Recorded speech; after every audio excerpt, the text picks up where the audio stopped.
University of গৌরবঙ্গের সমস্ত ভাই বোনদের ও আমার বন্ধুদের জানাই আর গুরু দর্শন ইউটিউব চ্যানেলে স্বাগতম। আশা করি তোমরা প্রত্যেকে ভালো আছো এবং কি সুস্থ আছো। তো তোমাদের জন্য আজকে একটি নতুন ভিডিও নিয়ে হাজির হয়েছি।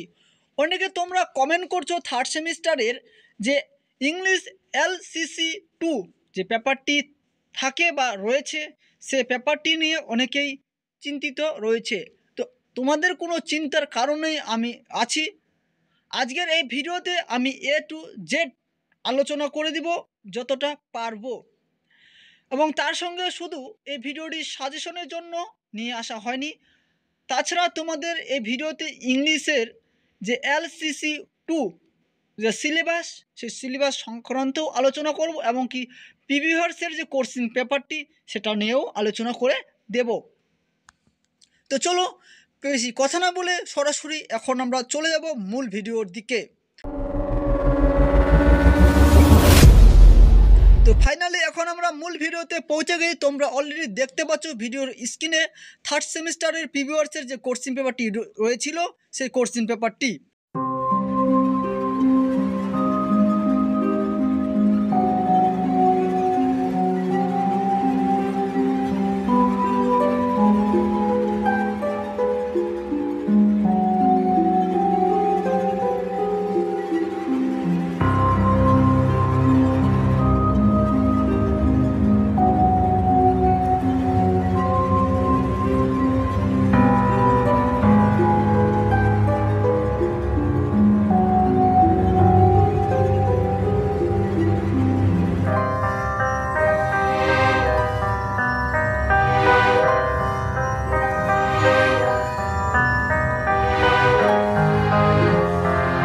তো ফাইনালি তোমরা দেখতে পেলে কিভাবে সেই কোশ্চেনগুলো ছিল এবং কত মার্কের ছিল, সেটা তোমরা অলরেডি প্রিভিয়াস কোশ্চেন পেপারে দেখে নিলে।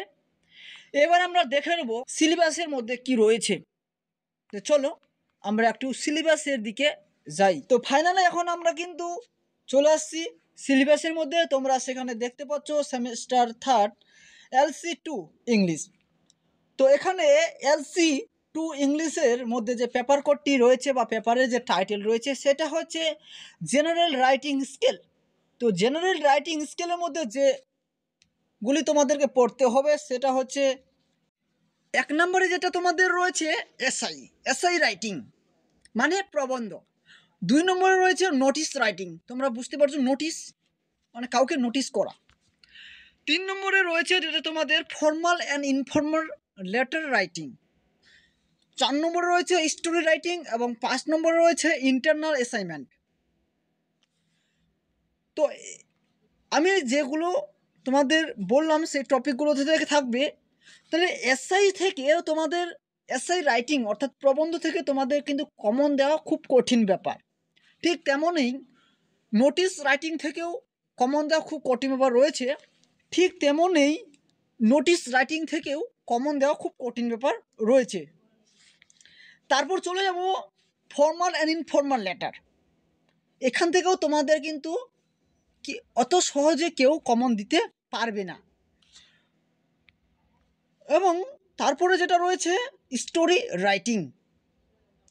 তো ঠিক স্টোরি রাইটিংয়ের ক্ষেত্রেও আর ইন্টারনাল অ্যাসাইনমেন্টের থেকেও ঠিক এরকমই।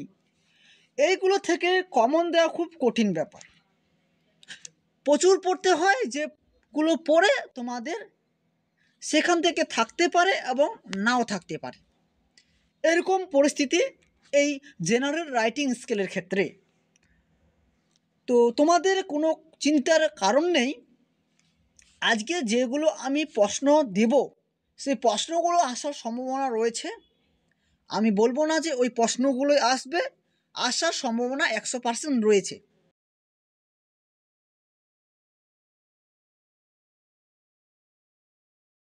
আজকে যেগুলো আমি যে রাইটিং থেকে কমন দেব সেটা হচ্ছে এসআই রাইটিং থেকে আমি কিছু প্রশ্ন দেব, যে প্রশ্নগুলো আসার সম্ভাবনা রয়েছে।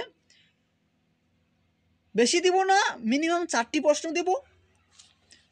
তারপর আজকে আমি দিব এই ভিডিওর মাধ্যমে formal and informal letter writing থেকে। তো এখান থেকেও আজকে আমি 4টি প্রশ্ন দিব, যে 4টি প্রশ্ন আসার সম্ভাবনা রয়েছে 99%। বাকি যে 2 নম্বর রয়েছে নোটিশ রাইটিং অ্যান্ড রয়েছে স্টোরি রাইটিং আর ইন্টারনাল অ্যাসাইনমেন্ট, এখান থেকে আপাতত আমি দিচ্ছি না।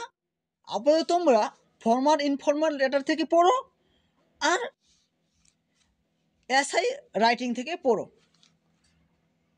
তোমাদের যদি notice writing and story writing and formal assignment থেকে কিছু প্রশ্ন পাই, যে প্রশ্নগুলো আসার সম্ভাবনা রয়েছে, সে প্রশ্নগুলো তোমাদের দ্বিতীয় ভিডিওতে আমি নিয়ে আসব। আপাতত তোমরা এই প্রশ্নগুলো পড়ো। তোমরা অলরেডি কিছুক্ষণ আগে শুনলে তোমাদের এই প্রশ্নগুলোর মান কত থাকবে, তাও আমি একবার বলে দিই। এই প্রশ্নগুলোর মান কিন্তু থাকবে প্রত্যেকটারই 8 নম্বর করে। তাছাড়া তোমাদের এসআই রাইটিং থেকে কিন্তু 4টি থেকে 5টি প্রশ্ন থাকে, যে 5টি বা 4টির মধ্যে একটি লিখতে হয় 300 ওয়ার্ডের মধ্যে। তোমরা প্রিভিয়াস যে কোশ্চেন পেপার সেখানে দেখতে পেলে, বা যদি ভিডিওটি স্কিপ করে দাও তাহলে আবার সেখানে দেখতে পারো। তো চলো বেশি কথা না বলে এখন আমরা সাজেশনগুলো দেখে নিই। তো সাজেশনগুলো দেখার আগে তোমাদের যদি ভিডিওটি কাজে লেগে থাকে অবশ্যই লাইক করে যাবে, এবং চ্যানেলটি যদি তোমাদের মনে হয় এই চ্যানেলটির আমি সদস্য হব, তাহলে অবশ্যই ভিডিওটি নিচে লাল রঙের সাবস্ক্রাইব বাটনটি রয়েছে, সেটা ক্লিক করে রাখতে পারো। তো চলো দেখে নিই সেই সাজেশনের যে প্রশ্নগুলো ফর্মাল অ্যান্ড ইনফর্মাল লেটার থেকে অ্যান্ড এসআই রাইটিং থেকে যে প্রশ্নগুলো দিয়েছি সেই প্রশ্নগুলো।